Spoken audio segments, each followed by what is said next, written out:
dipersembahkan oleh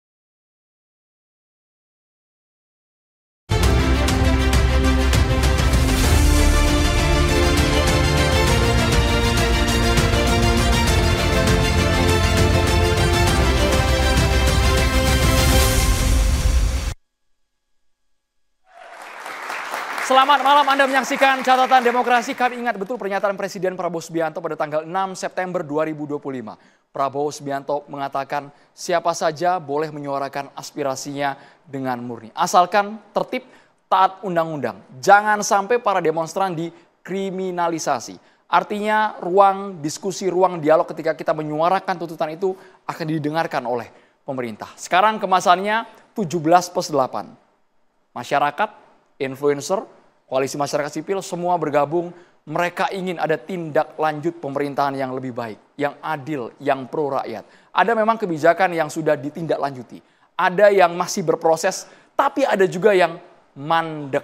Bahkan salah satu poin yang saat ini ramai diperbincangkan mengenai TNI. Saya yakin teman-teman mahasiswa dari Humas, kemudian Komunikasi Digital UNJ, dan juga dari Universitas Indonesia mengikuti betul ketika Presiden Prabowo mengatakan ketika TNI disuruh kembali ke barak, bukankah selama ini TNI dekat dengan rakyat? Ada survei dari indikator bahwa sebenarnya rakyat kita kabarnya sangat puas dengan capaian kinerja dari TNI. Nilainya 85% lebih. Malam hari ini kami akan membahas PR DPR karena dalam 1-2 hari ini betul-betul beruntun ya berita ya. 5 menteri sudah dicopot. Tadi pagi dilantik 4 menteri dan 1 wakil menteri. Apakah reshuffle ini juga berkaitan dengan kemarin ketika ada aksi unjuk rasa besar-besaran yang juga berdampak nyata pada sebuah kebijakan. Tapi kami sangat berharap ketika stabilitas ekonomi itu sudah mulai disenggol, ini sangat berhubungan dengan stabilitas politik. Malam hari ini akan kami bahas bersama dengan sejumlah narasumber.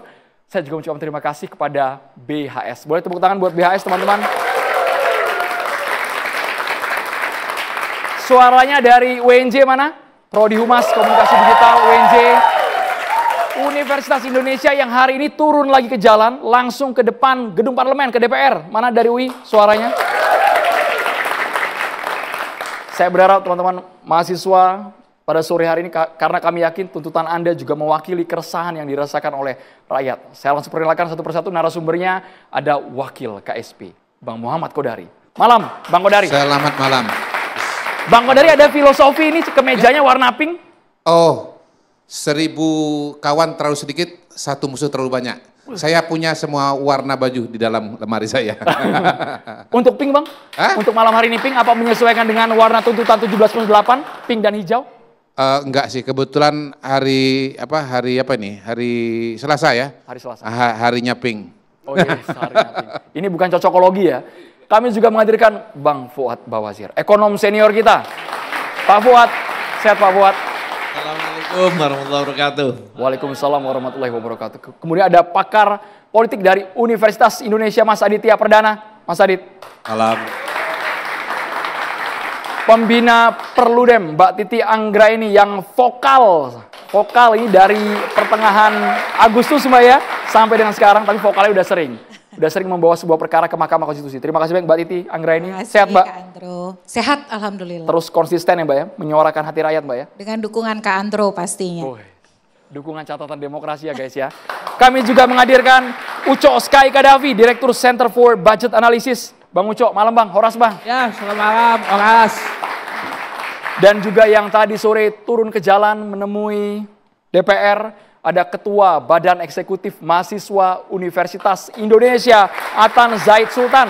Bro Atan, sehat Bro Atan? Ya, malam. Bro Atan, kami ingin tahu langsung ke Bro Atan, tuntutan hari ini apalagi yang disuarakan, karena kami ingat betul kemarin sudah berkali-kali UI turun, meskipun kami tidak tahu ini UI yang mana gitu ya, BEM UI yang mana yang turun, tapi kalau untuk konteks hari ini dari BEM UI yang disuarakan tuntutan yang mana? Tidak lanjut ya? Karena ini udah lewat dari deadline. Ya, saya sedikit meluruskan, mungkin tidak pedulilah kita UI yang mana, tapi yang jelas di sini kita mengawal suara rakyat. Nah, terkait tuntutan hari ini kita membawa masih sama, 17+8, karena kami menilai hari ini tuntutan-tuntutan yang sudah kami layangkan itu masih dijawab secara simbolis dan seremonial. Jadi belum ada hal-hal yang secara substansial itu dijawab secara konkret seperti di 8 tuntutan yang lainnya belum ada pendiskusian, belum ada pembahasan bagaimana komitmen pemerintah akan misalkan membahas soal bagaimana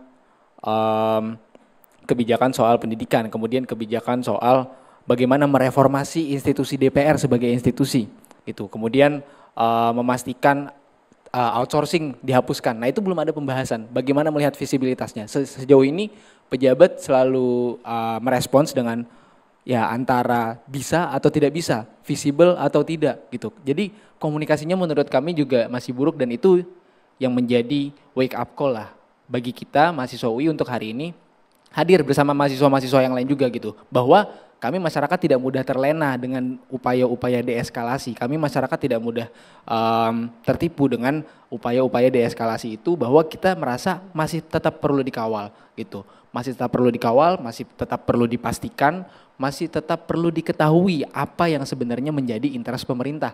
Karena bagi penilaian kami kembali lagi kami masih menilai ini sebagai hal-hal yang simbolis. Diundang ke istana, diundang ke DPR, kemudian menyampaikan aspirasinya, tapi pada akhirnya pun tuntutan yang dipenuhi hanya 3, itu pun juga mungkin bisa diperdebatkan ya. Tapi yang jelas kami merasa masih banyak tuntutan yang perlu dikawal dan kami tidak boleh terlena gitu. Kami tidak boleh berhenti pada audiensi, kami tidak boleh berhenti pada simbolisasi saja. Jadi sebentar soal tuntutan yang sudah diakomodir oleh DPR, tunjangan dihapuskan, kemudian tidak ada lagi kunker ke luar negeri, bahkan anggaran secara transparan. Sekarang nilainya 65,5 juta sekian yang take home pay-nya orang DPR. Itu tidak menjadi obat mujarab buat teman-teman yang sudah menyuarakan? Menurut kami tidak gitu. Dan secara tunjangan ini ya, kita perlu melihat lagi tidak hanya sebagai tunjangan, tidak hanya dalam hal tunjangan tapi juga take home pay. Pertama itu. Kemudian juga kalau misalkan kita lihat secara persentase dari tahun lalu ke tahun ini sebenarnya masih naik. Gitu ya. Itu yang kita lihat ini jadi pada akhirnya hal simbolis aja, dipotong aja gitu. Rakyat marahnya terhadap tunjangan, terhadap tempat tinggal itu kemarin kan. Nah ketika itu dihilangkan, apakah artinya kemarahan kita sudah harus hilang gitu. Nah yang kita tidak ingin rasakan adalah pemerintah hanya meredam kemarahan kami, tapi tidak meredam kesengsaraan kami di kesejahteraan itu. Sekalipun Atan kami juga memotret ketika teman-teman organisasi mahasiswa ya, ada BEM, ada gerakan mahasiswa dipertemukan dengan wakil ketua DPR, di sana ada Sumi Dasko Ahmad, ada Saan Mustafa, ada Cucun juga. Bahkan kalian membawa semacam lembaran MOU bahwa ini bukan hanya narasi yang berhenti sampai di sini, tapi akan diproses oleh para legislator. Itu kan sudah ruang yang betul-betul tidak ada sekat rasanya.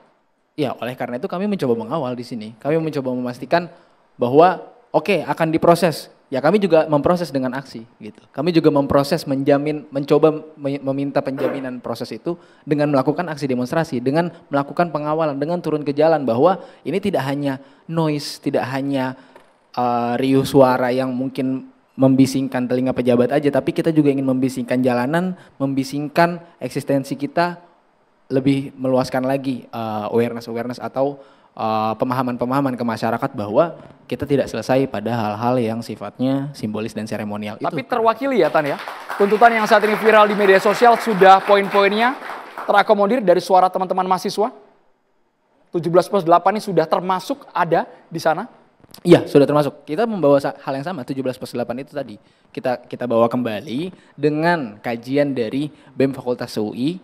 Jadi ada BEM UI, di UI ada 14 fakultas dan 1 program yang kami mereview pada akhirnya 17 tuntutan ini melalui kacamata keilmuan kami, melalui kajian dari BEM di setiap fakultas, kami bawa lagi, kami pastikan bahwa ini semua harus dijawab, ini semua harus diselesaikan, dituntaskan, dikawal sampai tuntas. Dan kita tidak ingin sekadar statement-statement, oh kalau misalkan dipenuhi semua, ya repot. Itu kan respons dari pemerintah kayak gitu ya. Merasa repot apabila memenuhi semuanya. Nah itu tidak konkret. Jadi hal-hal ini masih mengawang dan juga kesannya meremehkan suara-suara kami, meremehkan tuntutan kami. Kami tidak ingin ada peremehan-peremehan terhadap tuntutan kami. Mungkin juga Bapak Menteri Keuangan yang baru mengatakan bahwa ini hanya tuntutan sebagian kecil orang. Bagaimana sampai masyarakat turun aksi demonstrasi, itu hanya sebagian kecil masyarakat. Yang kedua juga Bapak Purbaya ya, itu menyampaikan bahwa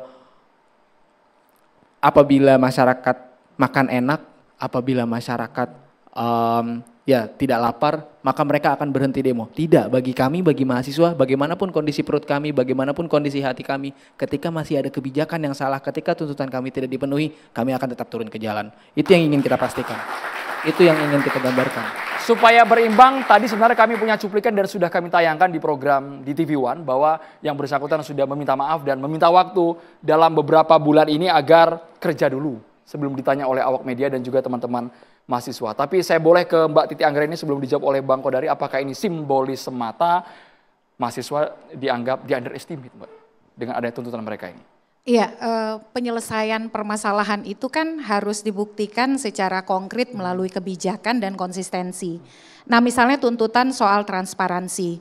Transparansi itu oke, misalnya akan kenaikan dihentikan, lalu juga tidak ada tunjangan-tunjangan yang menjadi persoalan. Tapi itu hanya satu bagian kecil. Bagian besarnya adalah yang diminta oleh kawan-kawan mahasiswa ini transparansi yang melembaga di parlemen kita. Kita sama-sama tahu bahwa anggaran yang diterima oleh anggota dewan itu bukan hanya yang disebutkan yang kemudian berkurang menjadi sekian puluh juta. Di dalamnya ada anggaran reses, ada anggaran kunker dan lain sebagainya. Dan itu besar sekali. Yang kalau kita lihat dari sisi akuntabilitas, nanti Bang Ucok bisa bicara banyak. Nah itu yang sebenarnya tidak hadir. Jadi ini adalah eskalasi persoalan mendasar soal 3 hal. 1, soal keterbukaan. Yang kedua, transparansi. Dan yang ketiga, akuntabilitas. Akuntabilitas ini kan bicara soal anggaran-anggaran yang masuk kepada mereka itu selama ini digunakan untuk apa. Itu yang sekarang ini belum muncul. Jadi yang diminta itu adalah ruang-ruang yang samar selama ini dibawa ke tempat yang terang. Dan itu membutuhkan lebih dari misalnya pembekuan kenaikan tunjangan perumahan, kenaikan gaji dan lain sebagainya. Jadi dibutuhkan sebuah kebijakan yang lebih melembaga, yang sifatnya berkesinambungan, termasuk juga keterbukaan pos-pos anggaran lainnya begitu. Karena kalau kita baca tuntutan teman-teman mahasiswa ini adalah mereka menginginkan konsistensi bahwa efisiensi itu bukan hanya menyasar misalnya pihak-pihak yang pada level menengah, tapi pada level elitnya juga harus melakukan hal yang sama, kira-kira begitu. Nah yang kedua soal yang menurut saya paling penting adalah perubahan atau reformasi itu harus mencakup komitmen secara keseluruhan. Wajar saja ada kecurigaan di awal, karena misalnya tone-nya itu soal nonaktif terhadap para anggota dewan yang dianggap menjadi bagian dari kontroversi dan problematika. Kok bisa sama ya istilahnya nonaktif semua begitu. Yang menjadi pertanyaannya adalah nonaktif itu apa sih? Karena tidak dikenal kan di dalam undang-undang MD3 kita dan lain sebagainya. Dalam situasi hari ini yang dibutuhkan oleh kawan-kawan mahasiswa dan kita semua, istilah-istilah yang terang benderang, istilah-istilah yang jelas. Lalu juga kebijakan-kebijakan yang menyeluruh.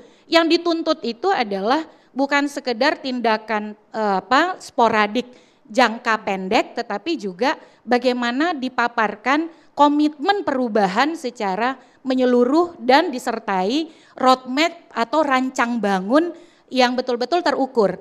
Itu sebenarnya bukan hal yang sulit. Karena kenapa? Kita kan ditopang oleh infrastruktur kelembagaan yang yang besar ya. Bayangkan misalnya kita punya kementerian saja tuh bertambah luar biasa di masa saat ini. Jadi memenuhi tuntutan-tuntutan yang saya kira sangat baik, itu bukan sesuatu yang sulit. Termasuk juga soal misalnya tuntutan teman-teman, gimana nih reformasi partai politik. Kalau saya meyakini apa yang terjadi hari ini dengan anggota dewan kita tidak lepas dari kontribusi sistem pemilu, sistem politik yang muaranya itu adalah undang-undang partai politik dan undang-undang pemilu. Kak Andro tahu tidak? RUU Pemilu itu adalah prioritas legislasi tahun 2025. Prolegnas 2025, revisi Undang-Undang Pemilu. Nomor 2 di Prolegnas 2025. Sampai hari ini naskah akademiknya nggak jelas hilalnya. Draft RUU-nya nggak jelas hilalnya. Undang-undang partai politik kita terakhir direvisi tahun 2011. Sekarang 2025, sudah 14 tahun. Padahal problem hari ini dikontribusikan oleh apa? partai politik yang belum berfungsi sebagaimana harapan kita. Demokrasi di internal nggak jalan, semua dikendalikan oleh segelintir elit. Anggota parlemen kita kenapa bisa begitu? Ya karena produk pragmatisme, yang penting dapetin suara, yang penting dapetin kursi gitu. Lalu kemudian persoalan kaderisasi rekrutmen yang tadi berorientasi pada figur-figur populer, orang-orang yang punya uang, termasuk juga problem pendanaan di partai politik yang selama ini misal kita mengeluh soal politik uang, tapi undang-undang pembatasan transaksi tunai tidak kunjung mendapatkan kemudian jalannya untuk disahkan. Nah itu menjadi persoalan-persoalan, kita sudah punya nih semua resepnya.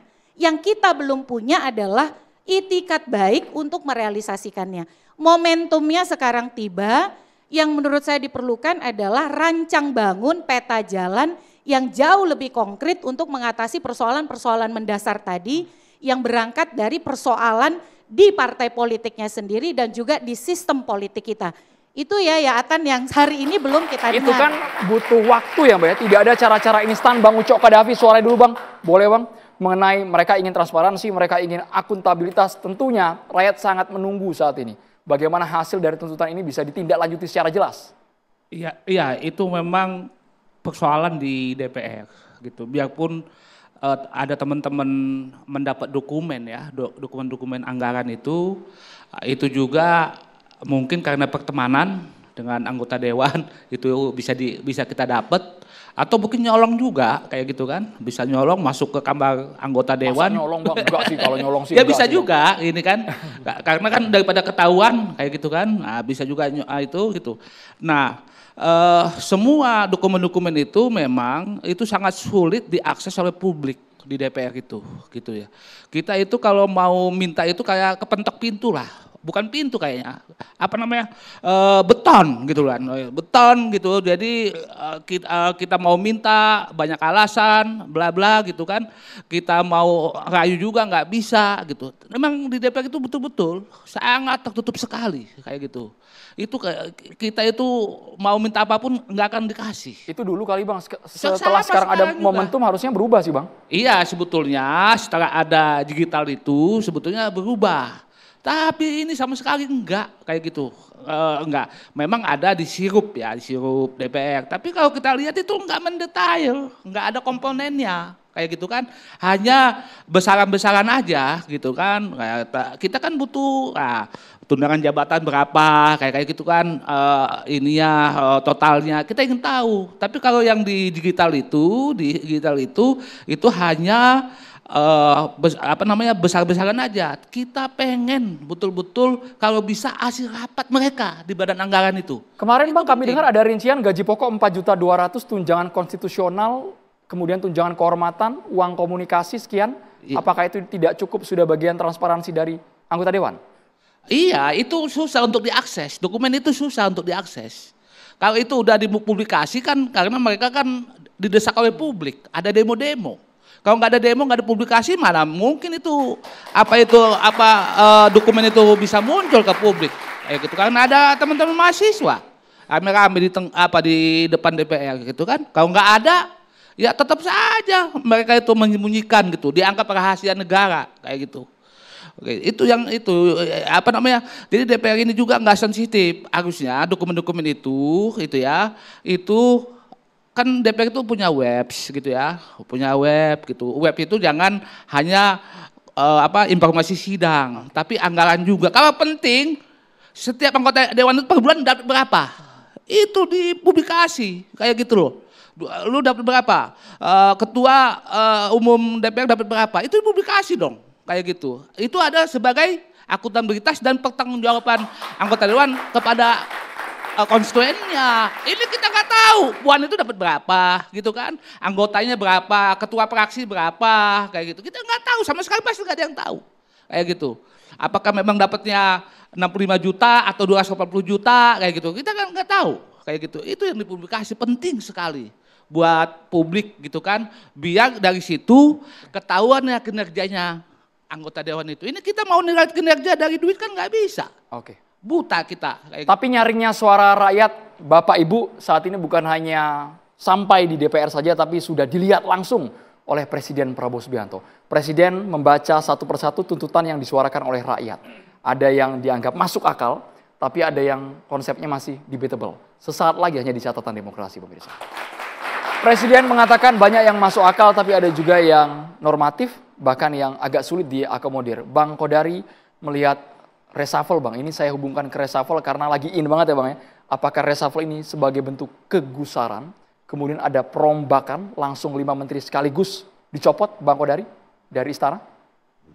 Ya, reshuffle itu kan pasti variabelnya bermacam-macam. Ada evaluasi terhadap situasi dan kondisi, ada mungkin juga antisipasi terhadap masa depan, dan ada juga implikasi-implikasi dari nomor 1 dan nomor 2. Gitu. Jadi ya contohnya seperti misalnya pergantian di Kemenpora, itu kan dari Golkar, lalu kemudian di Kementerian Perlindungan Imigrasi, lalu ada Pak Muhtarudin juga dari Golkar, itu kan implikasi ya. Yang jelas saya kira nanti biar Adinda Aditya yang menjawab. Saya kasih kisi-kisinya aja, nanti uraiannya dari Bang Aditya. Kalau dulu porsinya Bang Kodari, soalnya sekarang dilempar bolanya. Kalau sekarang saya minta dibantu oleh Bang Aditya. Tetapi intinya kita bisa mengatakan begini, misalnya kalau kita bicara mengenai Menteri Keuangan misalnya, ya dari pidatonya Pak Purbaya, beliau banyak berbicara mengenai kata pertumbuhan misalnya, sementara mengatakan terima kasih terhadap stabilitas fiskal yang sudah ada. Saya kira kita bisa mengatakan lah bahwa trademarknya Ibu Sri Mulyani itu, SMI itu kan memang soal disiplin fiskal. Dan kalau kita bicara ekonomi, nanti izin elaborasi lebih jauh nanti Bang Fuad ya sebagai mantan Menteri Keuangan. Kan ada gas ada rem lah ya. Jadi mungkin selama ini dalam krisis-krisis yang ada, memang udah lama ya krisis kita ini, krisis ekonomi ini sering muncul dari 2008 ya sebelum ya. Jadi kita mungkin bullish itu betul-betul pertumbuhan ekonomi, booming komoditas dan yang lainnya itu periode tahun 2000-an barangkali 2004, 2014 lah. Tapi 2008 kan sempat terjadi krisis. Dan sekarang ini pun juga banyak krisis yang terjadi di tingkat global, mulai dari konflik Rusia Ukraina, kemudian Iran dengan Israel, lalu siapa yang menduga kawasan kita di Asia Tenggara yang begitu damai juga bisa tempur antara Thailand dengan Kamboja, kemudian ada Donald Trump dengan perang tarifnya, itu semua kan ikut mempengaruhi juga ekonomi Indonesia begitu. Jadi ini mungkin sampai di satu titik di mana ketika dilihat kondisi pendapatan bangsa Indonesia itu memang memerlukan satu lagi jurus, yaitu jurusan gas itu yang injak supaya kemudian pertumbuhan ekonomi itu bisa tumbuh dan berkembang ya, supaya pendapatan kita meningkat. Dan Pak Prabowo sendiri kan memang targetnya pertumbuhan ekonomi 8%, jadi memang tinggi gitu. Jadi ya realita yang terjadi beberapa hari ini, isu kesenjangan dan komunikasi soal empati dan yang lain-lain, ini semua kan menjadi wake up call lah buat kita semua untuk melihat berbagai aspek kehidupan, baik di legislatif, di eksekutif, maupun di yudikatif. Walaupun memang kalau kita lihat peristiwa tanggal 25, 28, memang momentum-momentum puncak dan pemicunya itu ya di DPR, gitu. Sesuai dengan judul pada hari ini kan, PR untuk DPR. Karena memang peristiwa-peristiwa yang muncul itu kan peristiwa komunikasi, peristiwa empati, peristiwa gestur ya, yang ada di teman-teman di DPR, yang kemudian bertemu dengan tragedi yang terjadi pada almarhum Afan Kurniawan itu. Mungkin kalau tidak ada peristiwa Afan Kurniawan, mungkin eskalasinya tidak akan sebesar ini dan tidak akan sepanjang ini begitu. Tetapi ya ini kan semua sudah menjadi sejarah, kita harus memanfaatkan momentum pada hari ini untuk melakukan perbaikan dalam segala sektor begitu. Bang Kodari, mereka sudah bertemu dengan pimpinan DPR. Tapi merasa tidak puas Bang karena terkesan hanya simbolis mata kalau tadi bahasa BEM UI. Iya, kalau saya pribadi nih melihat tuntutan yang 17 itu, terutama yang ditujukan kepada DPR, dengan apa yang disampaikan oleh pimpinan DPR, sebetulnya rasa-rasanya sih sudah 80%, 90% terpenuhi. Kalau kembali kepada 17 poin ya. Misalnya nih kalau kita bacakan ya, bekukan kenaikan gaji tunjangan anggota DPR. Nah, kan sudah dibatalkan itu tunjangan perumahan. Lalu kemudian ada tunjangan transportasi, tunjangan telekomunikasi, itu juga sudah dibatalkan. Kemudian publikasikan transparansi anggaran, ya paling tidak sudah ada slip gaji ya yang beredar di kalangan wartawan dan angkanya 65 juta itu. Kemudian dorong Badan Kehormatan DPR, periksa anggota yang bermasalah. Setahu saya pimpinan DPR sudah komunikasi dengan partai politik. Dan ketika partai ada politik Pak Sumi Dasko Ahmad, iya, punya mekanisme sendiri kan, ada yang namanya mahkamah partai. DPR kan nggak bisa langsung memberhentikan begitu saja, semuanya kembali kepada MKD. Kembali kepada partai politik. Lalu pecat atau jatuhkan sanksi tegas kepada kader yang tidak etis dan memicu kemarahan publik. Sudah diberhentikan, sudah tidak diberikan gaji atau hak keuangannya. Umumkan komitmen partai untuk berpihak pada rakyat di tengah krisis. Tentu ini mungkin yang disebut Pak Prabowo sebagai normatif itu ya, yang mungkin memerlukan operasionalisasi lebih jauh seperti yang diuraikan oleh teman Ucok tadi dan Dinda Titik tadi begitu. Jadi memang Bang Kodari, 80% ini Bang ya? 80%. Buat saya 80% sudah. Kalau pakai ini ya patokannya ya. Tapi kan memang patokannya ini jangan lari ke tempat yang lain. Begitu. Bang Afan. 80% berapa tuh Pak? Kira-kira dari 17 katakanlah 80% berarti. Kan temanya ini lagi DPR. Ya. Kan DPR, kalau TBR menurut saya paling enggak 80%, 90% sudah terpenuhi. Dan ini kan yang dimintakan bekukan kenaikannya, dan dari tahun lalu kan ini kenaikan Pak. Apanya? Kenaikan take home pay dari DPR. Kalau dibandingkan dengan tahun lalu itu masih mengalami kenaikan Pak. 65,5 juta rupiah. Saya nggak bilang 100%, 80, 90, 90%. Jadi katanya yang itu udah bagian yang kan ada tunjangan yang sudah dibatalkan, sudah ada yang dinonaktifkan. Kemudian sudah diberikan sanksi. Iya itu pada akhirnya itu simbolis-simbolis saja karena tidak perubahan simbolis sistem. Kan, perubahan sistemik Pak, yang diperlukan itu perubahan gajinya sistemik. pada hari ini. Enggak simbolis, tunjangan diberhentikan tidak simbolis. Simbolis itu kalau kemudian dibicarakan lalu tidak dikerjakan kan. Tapi tunjangan komunikasinya naik 5 juta. Ya? Tunjangan komunikasi itu naik 5 juta komunikasi kepada rakyat. Nah saya ini kebetulan nggak pernah di DPR dan bukan anggota DPR. Kalau begitu jangan Jadi kalau 80% misalnya Pak. ya angka-angka detailnya saya nggak paham atau nggak ngerti, mohon dimaklumi. Iya saya terus terang aja. Ya, saya nggak sok-sok tahu gitu. Pak Ucok Sky Kadafi ini yang raja anggaran aja kan tadi kita juga nggak tahu gitu. Gini loh, kan sudah ada anggaran, sudah ada slip gaji yang sudah disampaikan. Kan itu memenuhi transparansi. Soal kemudian angka itu dipersoalkan misalnya lebih atau seharusnya nggak begitu, itu soal yang lain. Kalau saya yang ditanya, saya konsisten mengatakan begini loh, sebetulnya soal gaji anggota DPR, kalau kita bicara proses yang ada, itu harus dimulai dengan proses yang namanya analisa jabatan atau beban kerja. Itu kalau saya yang ditanya. Kebetulan saya S1-nya psikologi, pernah belajar psikologi industri. Gitu. Bahwasannya kemudian pada hari ini kompensasinya DPR menggunakan struktur yang berbeda, itu bagian reformasi yang harus dibahas dalam undang-undang pemilu atau undang-undang kepartaian yang tadi disebut oleh Bu Titi, begitu. Tetapi itu proses yang nggak mungkin berjalan 1 malam atau 2 malam, karena melibatkan banyak partai politik. Tahu nggak Anda kalau misalnya bikin undang-undang itu ada yang namanya daftar inventaris masalah, ya kan? Undang-undang yang paling banyak daftar inventaris masalah itu selalu undang-undang pemilu. Betul ya Bu Titi ya? Makanya undang-undang pemilu itu selalu hampir yang paling lama dalam pembahasan. Kenapa? Partai politiknya ada berapa sekarang di DPR? 9, 8.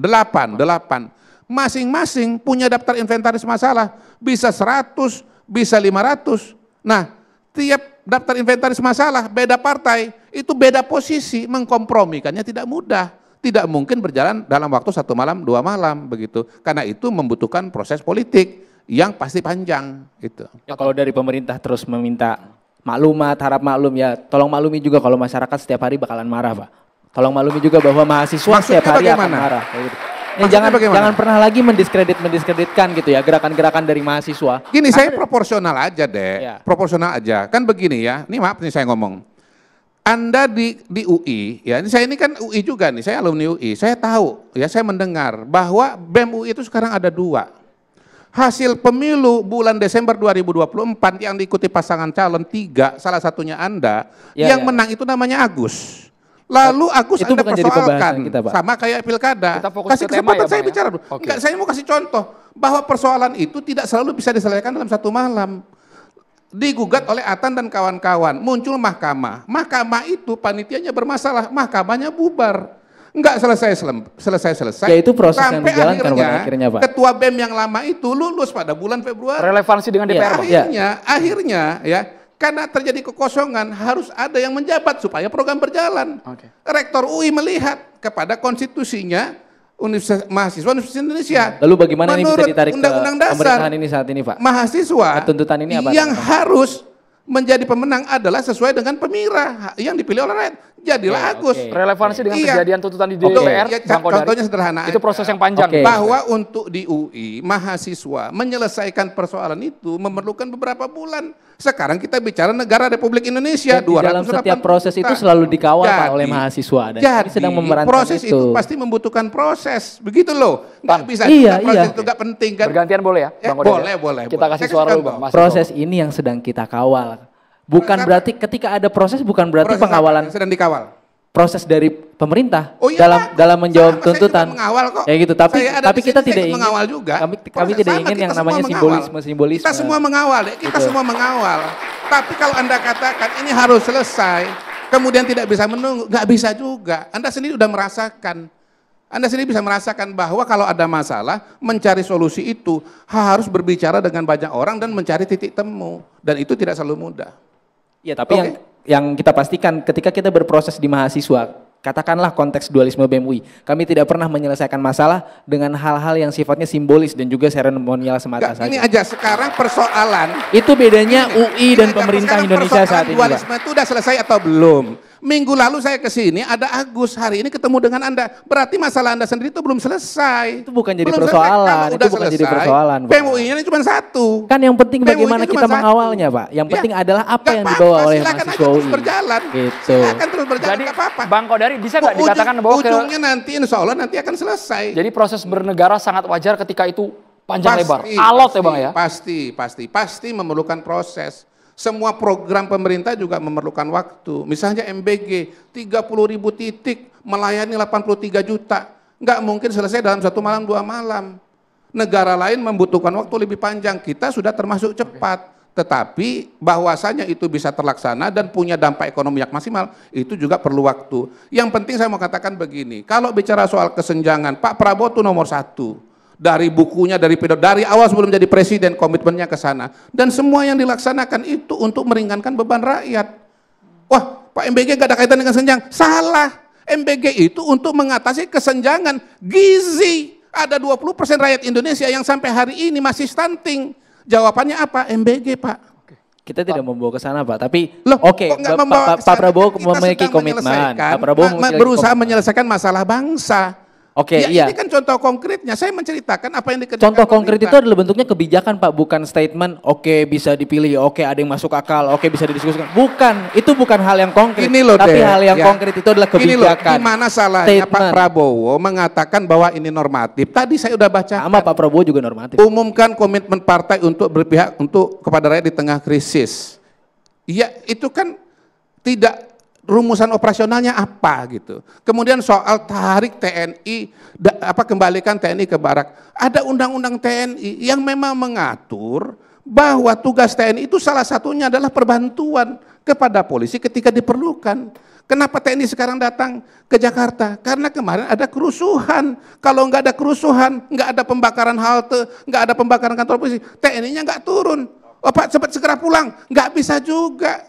Yang namanya keadaan keamanan itu kan harus diantisipasi. Seminggulah dulu di sini, kalau betul-betul tenang 1 minggu ini, baru ditarik. Jangan sekarang ditarik, tahu-tahu besok ribut lagi. Yang rugi siapa? Rakyat semua, kita semua. Jadi TNI ada untuk menjaga Sudah nyala. keamanan kita, begitu. Sudah nyala Bang?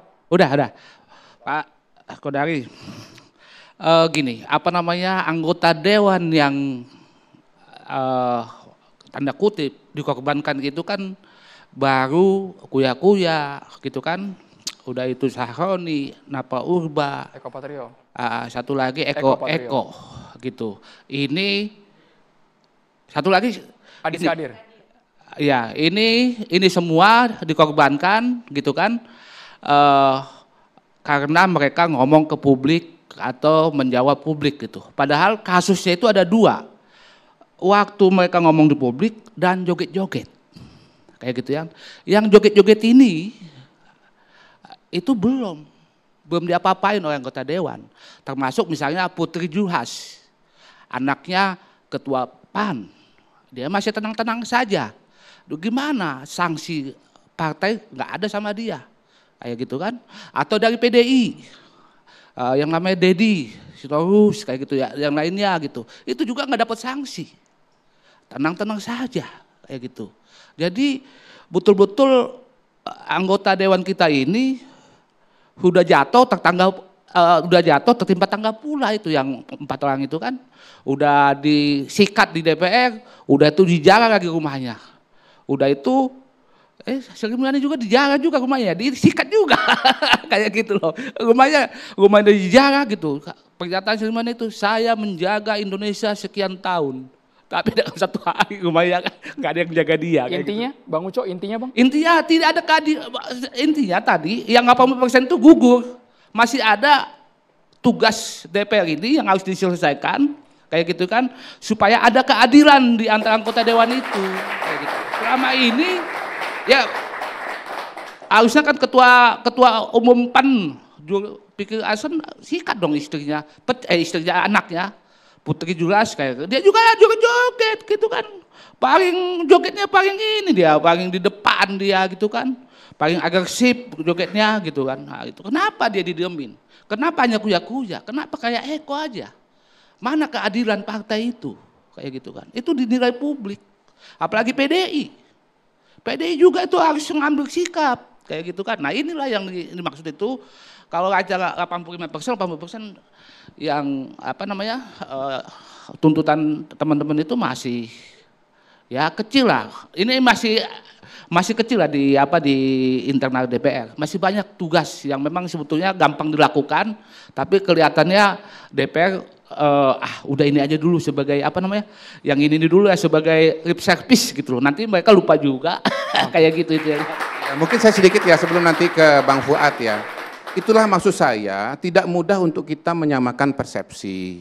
Di sini kan kalimatnya nih ya, tuntutannya, pecat atau jatuhkan sanksi tegas kepada kader DPR yang tidak etis dan memicu kemarahan publik. Nah sekarang kriteria memicu kemarahan publik itu apa? Kalau contohnya misalnya yang dari Nasdem siapa? Saroni ya. Kan beliau keluar pernyataan yang ada kata TOLOL. Itu dia singkatan itu tadi ya, itu. Ada kalimat itu. Kemudian sebelumnya memang beliau termasuk yang sering dianggap atau dikulik oleh media. Flexing ya. Ya, ada jam lah, ada mobil lah begitu. Ada Iron Man. Iron Man ya, oke. Nah kalau yang lain kan nggak ngucapin kata TOLOL kan, kemudian tidak juga minimal sepengetahuan saya yang pendek ini, tidak juga kemudian pamer-pamer arloji misalnya atau pamer-pamer mobil. Kesalahan mereka kalau dalam kacamatanya brother saya Uco ini kan mereka joget-joget kan di gedung DPR itu kan gitu. Nah sekarang apakah pikiran Bang Uco itu sama dengan teman-teman yang lain? Nah apakah sama gitu? Kalau sama, ya seperti kata Bang Uco harus disanksi juga. Tapi kalau saya pribadi, saya tidak menganggap orang yang joget-joget itu kesalahannya sebesar Ahmad Saroni atau Nafa Urba atau misalnya Eko Patrio begitu. Sehingga ya dia akan diingatkan oleh partainya tapi tidak sampai harus nonaktifkan gitu loh Bang Uco. Sanksi keras yang terukur gitu maksudnya. Iya. Jadi mungkin di dalam internal masing-masing partai dan di DPR sendiri sekarang ini terjadi evaluasi yang luar biasa ya mengenai apa-apa yang biasa selama ini dianggap biasa. Kalau saya pesannya beginilah. Saya ini udah beberapa kali saya bilangnya. Saya di luar lama sekali, saya ke dalam baru. Dan setelah saya merenungi dalam beberapa waktu terakhir ini, memang masyarakat itu punya standar penampilan tentang pejabat. Pejabat itu nggak boleh istilahnya mewah. Karena apa? Kalau mewah-mewah, rakyat akan berpikir, Anda kan dibiayai oleh negara, pakai pajak rakyat. Anda senang-senang, Anda lebih-lebih, barangnya bagus-bagus, sementara saya kehidupannya Susah, saya gajinya kecil. Di situ terjadi kekecewaan. Nah, itu kesimpulan saya. Nah, makanya kemudian per hari ini, ya saya tinggalkan mobil saya yang lama, saya pakai mobil yang dianggap oleh masyarakat sebagai katakanlah kelas menengah. Saya sebut merek, Kijang. Saya tinggalkan arloji saya yang saya biasa pakai. Kalau saya ngantor, saya pakai Seiko. Begitu. Itu cara saya memahami apa pikiran masyarakat. Apakah kemudian pikiran itu nanti sama dengan teman-teman di DPR atau di kabinet? Saya kembalikan kepada masing-masing. Enggak, saya berharap bisa diikutin. Tetapi apakah bisa diikutin atau tidak? Wallahu a'lam bishawab. Begitu. Harusnya anggota DPR, pejabat publik, peka, Mas Aditya, Mbak Titi, sama Pak Fuad harus komentar juga karena kalau versinya Bang Kodari baru 80%. Kami ingatkan Bapak Ibu, alangkah kita lebih fair ketika memention nama itu orangnya harus ada di meja catatan demokrasi. Tadi Bang Uco udah spill nama tapi orangnya nggak ada. Bang Uco ya, sesaat lagi kita akan segera kembali di catatan demokrasi pemirsa. Sekarang kita berikan kesempatan kepada mahasiswa dari UNJ, ingin bertanya langsung kepada Pak Fuad Bawazir. Silakan teman-teman mahasiswa. Langsung ke pertanyaannya boleh, namanya siapa dari UNJ? Silakan Kak.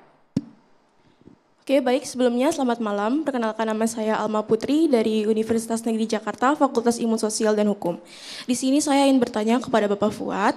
Langsung saja ke pertanyaannya, apa jaminan dari pemerintah terkait dengan isu-isu ini agar selalu diakomodir, agar tidak tertimbun dengan isu-isu lainnya yang akan terjadi di masa yang akan datang. Terima kasih. Terima kasih banyak. Pak Fuad boleh langsung ditanggapi Pak, agar isu ini tidak hilang, ditelan isu yang lain Pak. Iya.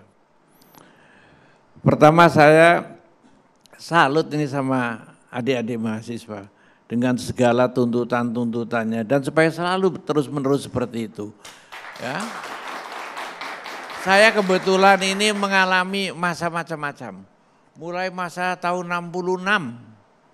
Ya. Itu angkatan 66. Kemudian ada tahun 74 zaman malari ya. Ada udah ke 98. Kemudian ya sekarang Anda tuntutan Anda seperti itu ya. Dan kenapa itu tuntutan demi tuntutan itu memang seperti sengatan kepada pemerintah, sengatan kepada penguasa ya. Supaya selalu istilahnya istighfar, sadar kalau ada kekeliruannya. Tapi ingat ya bahwa waktu untuk menyelesaikan setiap masalah-masalah itu memang memerlukan waktu. Ada yang seketika, tapi umumnya bukan waktu. Makanya saya itu teringat betul dengan almarhum Profesor Dr. Mubiarto. Mungkin bagi generasi muda nggak ngalami. Profesor Mubiarto itu seorang yang sangat idealis. Ya, ingat ya Pak ya. UGM, idealis sekali. Dia sehingga menarik bagi pemerintah. Udah, ini orang menarik benar bagi Pak Mubiarto. Diangkat saja menjadi deputi di Bappenas. Waktu deputi itu, dia itu mengatakan, wah prakteknya itu makan waktu dan sulit ya. Karena apa? Constraint yang terjadi, ada kendala-kendala yang memang harus terjadinya macam-macam. Apalagi masalahnya sudah semakin kompleks. Anda baru bicara soal DPR. Lah kalau Anda bicara DPRD se-Indonesia gimana? DPRD Indonesia, DPRD kan juga bermasalah misalnya kalau ini dianggap bermasalah, sana juga bermasalah, sama lu gak seluruh Indonesia gitu kan. Nah jadi memang masalah-masalah seperti itu memang bisa dilihat dari akarnya. Kalau akarnya barangkali harus dibenahi total, ini kalau mau benar-benar mendasar total, barangkali yang seperti disampaikan oleh Mbak Titi Anggraini itu ya tadi mengenai reformasi politik, partai politik Pak? Iya, undang-undang pemilu, politik pemilu, undang-undang partai politik apa dibenahin semuanya. Itu lebih mendasar ya. Nah ini nanti dasarnya apa? Undang-undang dasar 45. Undang-undang dasar 45 mesti perlu menurut saya amandemen lagi. Ya enggak Pak? Diamandemen lagi, amandemen kelimanya. Setelah ini fondasi pertamanya udah dibikin, kemudian baru pada undang-undang pemilu, ya, dan seterusnya partai politik segala macam undang-undang ini dibikin, itu nanti akan membuahkannya ke sana. Lah kalau ini masih belum, Undang-undang dasarnya belum, ini belum. Memang ini cuma simptom-simptom saja yang Anda lakukan itu. Ya, meskipun itu saya bilang penting dan salut itu dilakukan. Apalagi sebagai mahasiswa. Ya, karena saya dulu terus saja, saya itu aktivis dari dulu. Jadi pejabat itu selesai pejabat ya sekarang jadi aktivis lagi ibaratnya kan. Nah, tapi begitulah mesti dilaksanakan dengan yang sangat mendasar. Dan itu bisa dilaksanakan, gak usah khawatir, itu bisa dilaksanakan benar. Tapi bahwa sekarang yang dilakukan itu yang teknik-teknis tadi penting, tapi memang kadang-kadang memerlukan waktu. Misalnya ini, oh ini peraturannya diubah dulu, PP-nya berubah, peraturannya berubah, ya itu selalu makan waktu. Anggarannya sudah dilakukan, ya. Itu memerlukan proses pokoknya. Tapi yang penting proses itu sudah berjalan dan Anda itu ngerti oh itu proses sudah berjalan. Nggak bisa seketika seperti kita minta kepada orang tua anak kecil minta es krim, nggak bisa begitu. Itulah yang pengalaman Pak Mubiarto dan seterusnya memang saya alami juga. Jadi komitmen itu harus ada tindak lanjutnya Pak ya? Tidak harus ada tindak lanjutnya, tapi ya itu memang makan waktu. Itu yang penting itu. Waktu itu time is the essence kita tahu. Bagi mahasiswa juga bagi pemerintah. Tapi ya tidak bisa diloncati ini waktu ini nggak bisa ditiadakan gitu. Tuntutan itu. Saya cerita pengalaman waktu menjabat. Ada satu perubahan yang mau dilakukan atau program yang dilaksanakan dan memerlukan waktu serta memerlukan koordinasi dan seterusnya. Ya mau mengubah apa undang-undang saja. Kalau kita mau katakan undang-undang apa? Undang-undang pajak. Ya itu undang-undang pajak itu diproses. Bahwa yang penting sekarang yang saya lihat salah satu kadang-kadang penyimpangan ya sekarang itu. Undang-undang itu di undang-undang dasar apa yang harus dilaksanakan? Adalah kewenangan presiden dalam hal ini pemerintah dan DPR. Jadi walaupun membicarakan undang-undang TNI, TNI-nya nggak ada bicara. Sebetulnya begitu direkam narasumber boleh, undang-undang polisinya tidak boleh bicara. Narasumber boleh, dibicarakan undang-undang apapun juga, itulah yang berwenang adalah dua ini.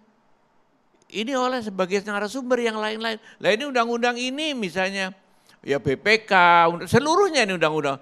Mahkamah Agung, ini undang-undangnya kasakusuk ke sana kemari misalnya ya. Pemerintah salah satu dari pihak yang mau objeknya itu nggak boleh kasakusuk gitu loh. Itulah, ya itu tatanan demokrasi yang mesti disepakati dan sudah disepakati seperti itu dalam undang-undang dasar. Tapi kalau ini di kasakusukin begini susah juga. Dan saat ini kan Pak Fuad rakyat menagih Pak ya. Kapan ini bisa diwujudkan? Kalau soal waktu kan relatif itu Pak. Iya, apakah ini jangka pendek, jangka menengah atau panjang? Ya untuk mewujudkan itu pun juga memang relatif juga. Tapi ada komitmennya. Ini. Kalau perlu dibikinkan metrik atau time schedule-nya. Ya kan metrik time schedule untuk menunjukkan ini akan dilaksanakannya adalah kapan. Dan tapi juga nggak bisa pasti benar kalau politik kenapa? Kalau ada partai yang belum setuju, ada ini belum setuju. Lah ini undang-undangnya memang partai, apalagi partainya banyak. Kalau zaman Orde Baru partainya 3, udah diputusin 3 ya mending kalau 3 agak lebih cepat gitu kan. Kalau 2 mungkin lebih cepat, tapi kalau 1 nggak boleh karena itu tidak demokratis. Ya itu kita sepakati dulu hal-hal seperti itu. Itu nanti akan lebih tertata, lebih terprediksi, lebih cepat. Oke. Terima kasih. Mas Aditya, Anda melihat pimpinan DPR tidak hanya normatif saat ini, ketika mereka berani punya nyali untuk menemui peserta aksi. Sebenarnya saya lanjut dari obrolan yang disampaikan Pak Fuad ya, bahwa merubah sesuatu itu di DPR itu memang butuh waktu, memang pengalamannya banyak ya. Saya ingat misalkan di dalam proses legislasi itu ada satu undang-undang terkait dengan kekerasan dalam rumah tangga KDRT itu 8 tahun Bang prosesnya. Satu undang-undang? Satu undang-undang. Undang-undang pemilu, parpol itu rata-rata 2 tahun pembahasan dan diskusinya. Panjang tarik ulur yang memang betul itu kepentingan politiknya itu tidak mudah. Itu satu hal. Hal yang kedua adalah saya merasa bahwa ini kita punya problem inherent gitu ya, yang istilahnya itu embedded gitu ya, yang selalu berulang setiap problem yang terkait dengan kelembagaan politik kita. Mau itu parpol, DPR, mau presiden, kabinet, siapapun itu yang di negara ini. Secara kelembagaan itu kan kita muter di sana-sananya. Nggak pernah istilahnya, kalau tadi istilahnya Mbak Titi itu adalah direformasi secara struktural. Direformasi secara komprehensif. Semua hanya bicara di publik, di TV, di Showtime, segala macam gitu ya. Tapi nggak pernah ada komitmen yang sangat serius untuk bagaimana merubah itu secara mendalam, secara serius. Parpol, betul kata Mbak Titi, 2011 nggak pernah dirubah. Padahal ada satu isu yang sangat serius itu terkait dengan keuangan partai politik. Keuangan partai politik itu hanya di dalam Perpres. Peraturan pemerintah, Dan itu seharusnya masuk di dalam undang-undang. Atau soal pemilu, sistem bisa berganti dengan situasi sekarang politik uang dan segala macam, itu seharusnya dirubah. Artinya komitmen untuk melakukan perubahan yang fundamental yang tadi juga Bang Fuad sampaikan, itu nggak pernah dibicarakan serius, Mas. Jadi wajar kalau teman-teman mahasiswa itu juga sangat kecewa, publik sangat kecewa karena pengalaman periode beberapa tahun belakangan itu nggak pernah serius. Iya betul sih yang tadi disebut dengan simptom. Tapi kan treatmentnya beda Pak sekarang Pak. Contoh misalkan yang paling gampang ketika masa Jokowi kemarin itu adalah terkait dengan undang-undang KPK dan juga Omnibus Law yang sangat cepat gitu ya. Orang kecewa berat soal itu kan. Mau itu proses sepanjang segala macam itu kan akhir ujung-ujungnya bahas dalam 1 bulan selesai itu gimana? Kecewa beratnya itu udah menumpuknya eskalasi itu sekarang di sini. Sekarang pertanyaan yang paling krusial menurut saya adalah komitmennya itu bukan hanya di level presiden. Tapi semua elit politik mau nggak duduk bareng untuk merubah ini secara keseluruhan. Nggak cuma hanya menurut saya bukan hanya gimmick. Kalau bahasanya Atan itu kan simbolis. Kalau saya lihat masih gimmick Atan. Karena masih belum sesuai dengan hatinya. Karena hatinya itu masih ada yang nyangkut soal tunjangan segala macam. Bagaimana urusannya mengganti kos politik mereka yang habis berapa miliar untuk satu anggota dewan. Bisa nggak break even poinnya dari gaji yang didapat itu? Itu kan mereka harus berhitung, Mas.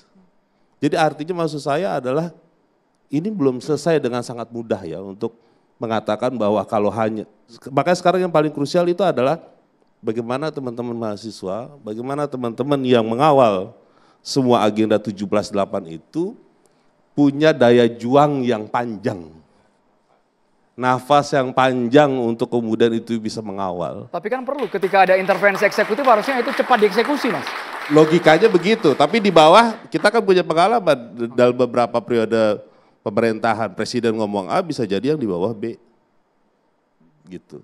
Jadi mereka teman-teman mahasiswa tolak soal undang-undang TNI ataupun balik ke barak, tapi yang terjadi kan di bawah belum selesai.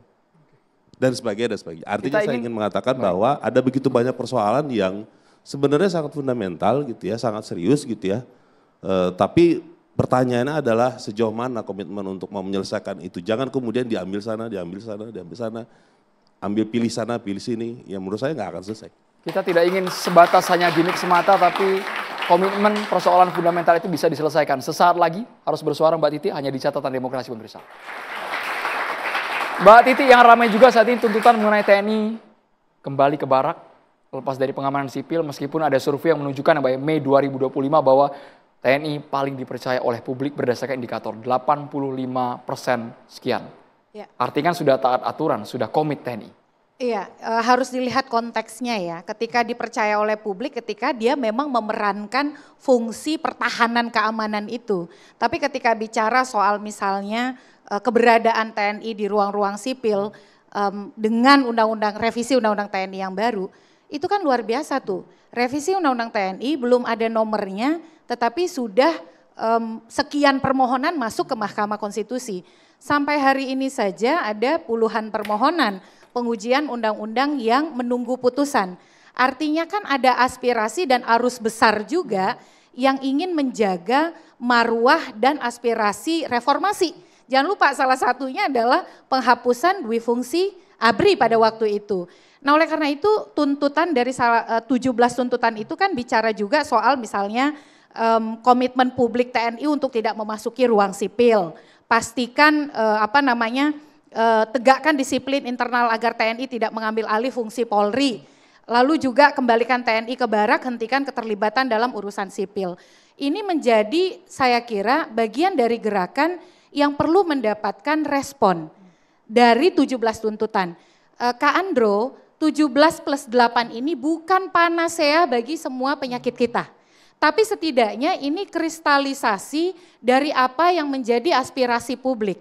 Kalau kita bicara tuntutan-tuntutan lain, misalnya kelompok perempuan juga punya tuntutan, lalu dari sektor anti korupsi juga punya tuntutan, bukan sekedar soal RUU perampasan aset, pembatasan transaksi tunai juga menjadi aspirasi. Tapi setidaknya 17+8 ini memberi kita arah. Apa sih yang bisa dilakukan untuk kemudian menjawab kekecewaan kita terhadap performa institusi-institusi inti dari demokrasi kita, baik itu DPR, pemerintah, lalu juga partai politik dan lain sebagainya. Apa yang dilakukan oleh Atan dan kawan-kawan itu beralasan. Karena misalnya begini, iya betul semua butuh waktu. Tetapi ketika misalnya dari 17+8 itu tidak bisa terrealisasi 5 September, penjelasan yang akuntabel terukur mengapa itu tidak bisa 5 September, itu yang sebenarnya dibutuhkan. Bukan sekedar misalnya tidak jadi tunjangan rumah dan lain sebagainya. Di saat yang sama tuntutannya bukan hanya soal tidak menaikkan atau tidak memberikan tunjangan perumahan yang 50 juta, tapi transparansi anggaran secara berkala. Nah, transparansi anggaran secara berkala itu butuh pelembagaan, butuh formalisasi, misal pernyataan, baik kami akan atur di dalam tatib bahwa dokumen anggaran itu akan dibuka melalui platform namanya apa? Apakah misalnya namanya website kah atau KPPID kah dan lain sebagainya. Tapi kan ada yang merespon dengan mengatakan itu tuntutan gak masuk akal berlebihan dan lain sebagainya. Jadi dari 17 tuntutan itu kalau ingin dinyatakan mana sih yang bisa dipenuhi 5 September. Kalau tidak bisa dipenuhi kenapa tidak bisa ditemui. Jadi dalam situasi hari ini masyarakat itu kan sebenarnya ingin perubahan itu dari internal ya. Jadi inisiatifnya itu dari lembaga-lembaga yang menjadi sorotan ini.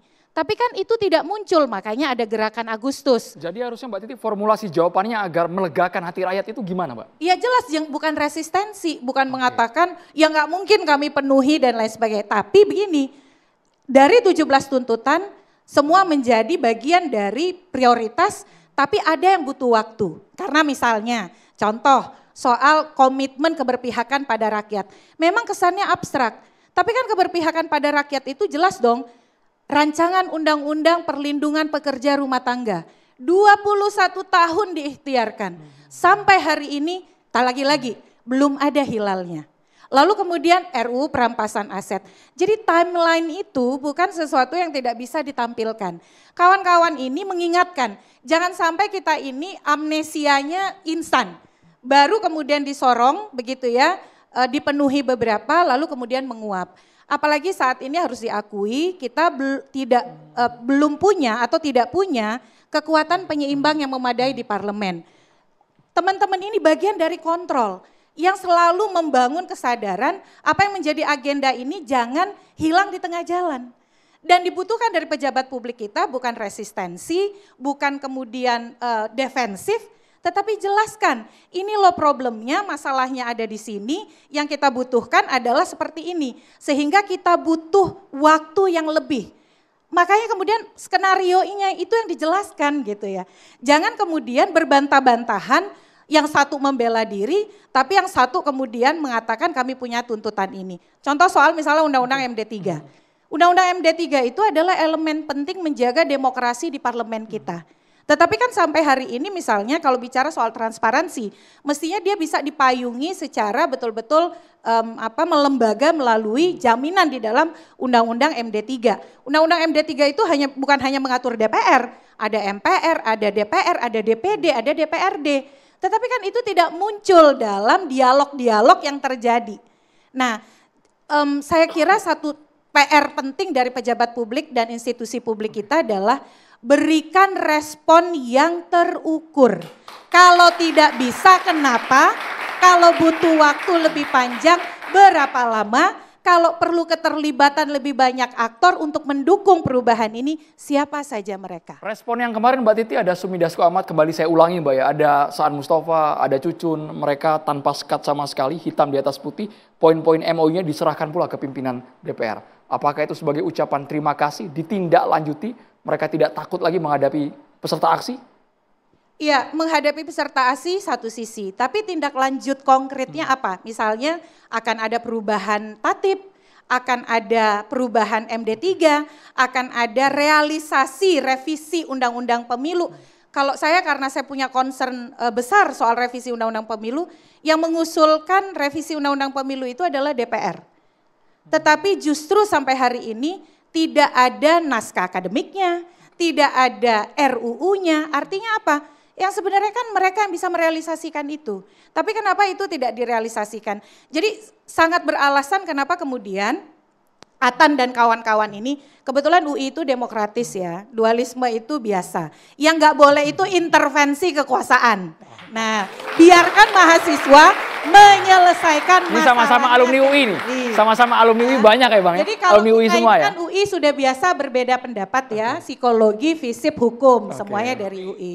Satu alma mater nih ya. Yang nggak boleh itu kekuasaan mengintervensi, memaksa sesuai selera yang berkuasa. Jadi Atan maju terus, jangan takut, suarakan. Pak Fuad komentari dulu Pak. Bukan hanya timeline, time schedule yang menurut Pak Fuad tadi harus dijawab, tapi juga konkretnya seperti apa Pak Fuad. Jangan biarkan ini menggantung lama Pak. Ya pertama harus realistis saja. Ya faktornya banyak lah terus terang aja ya.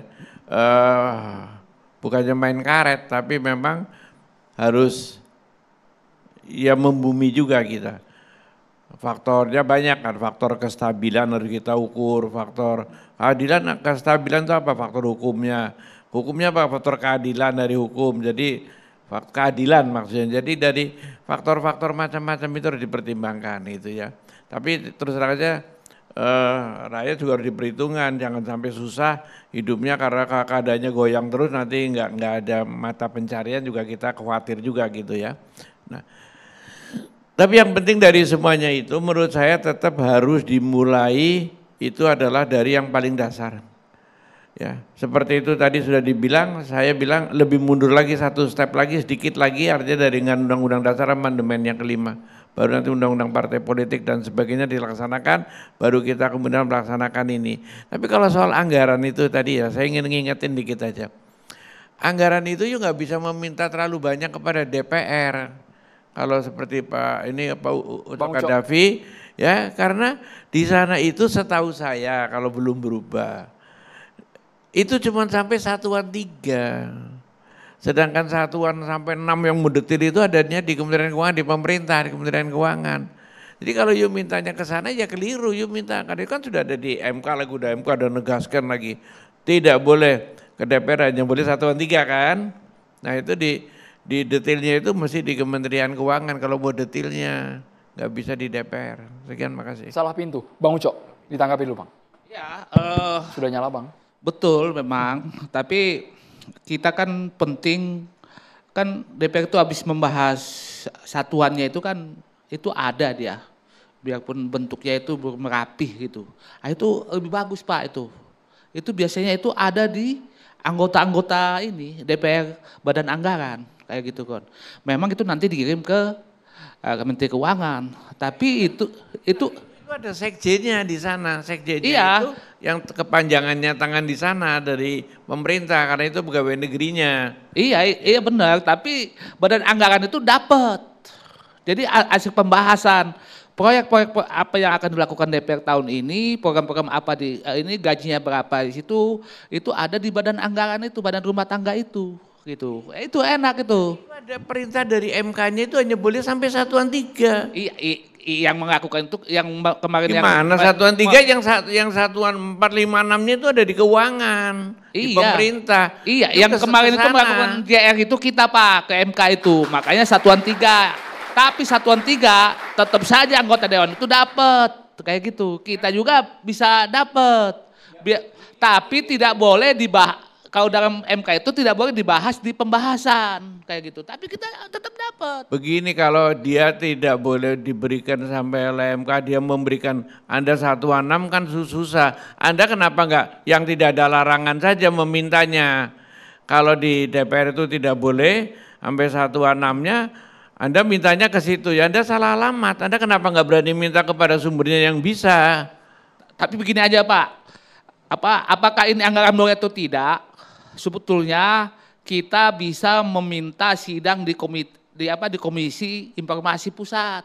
Itu yang menentukan, bukan Dewan, bukan Menteri Keuangan, mereka. Komisi KIP ya, Komisi Informasi Pusat, Informasi Publik kayak gitu.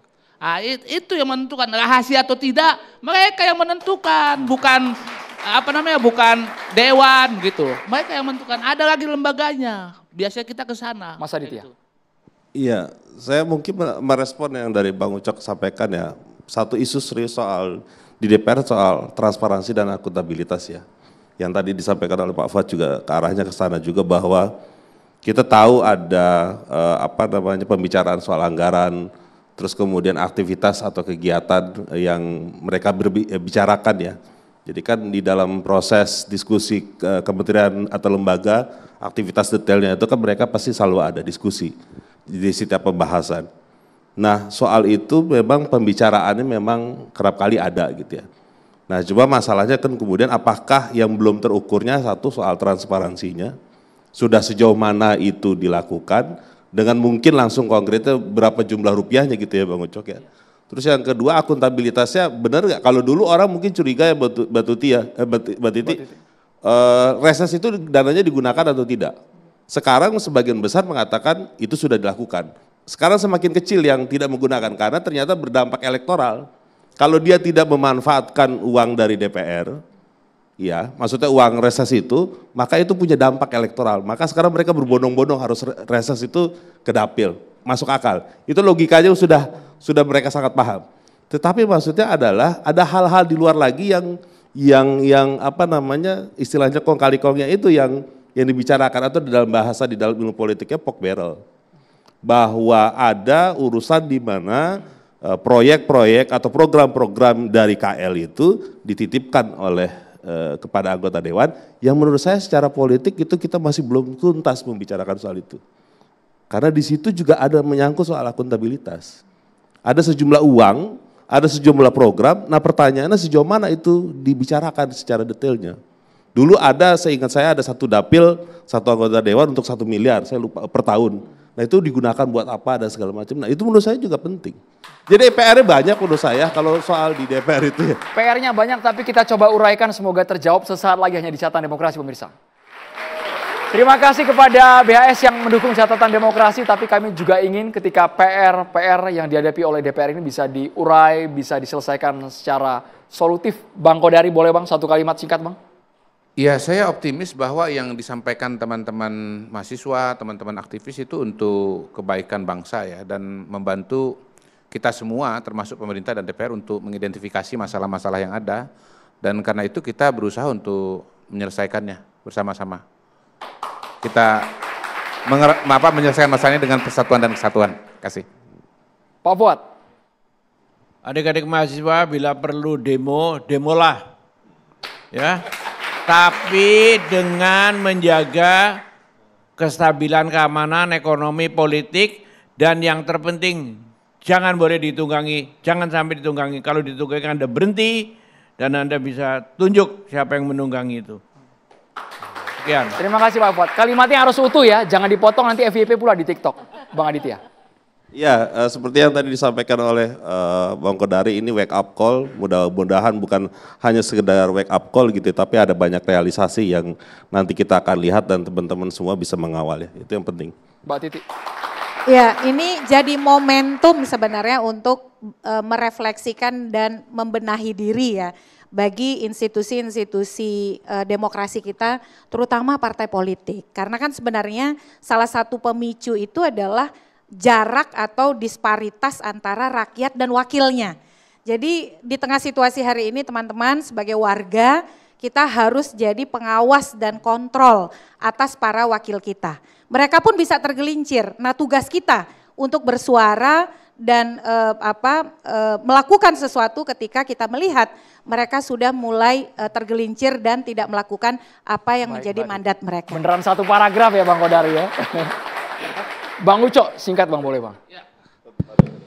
Ya, saya sih melihat baru kali ini DPR itu cepat responnya ya, kayak gitu ya, untuk atau mengakomodasi permintaan seperti penghapusan tunjangan-tunjangan gitu ya. Dulu saya itu pernah tunjangan komunikasi intensif saya kritik gitu kan.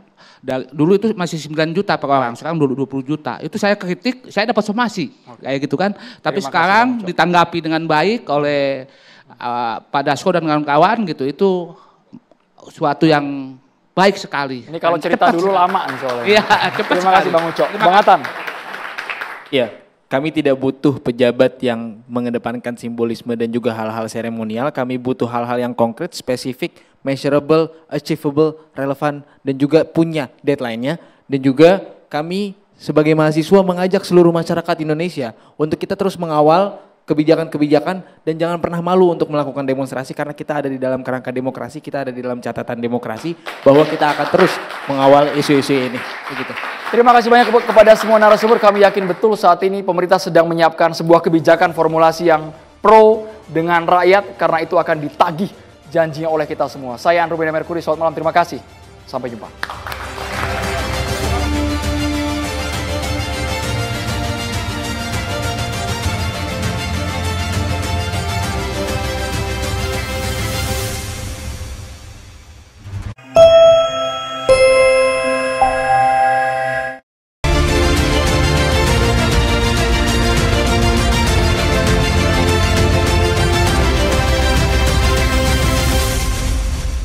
Dipersembahkan oleh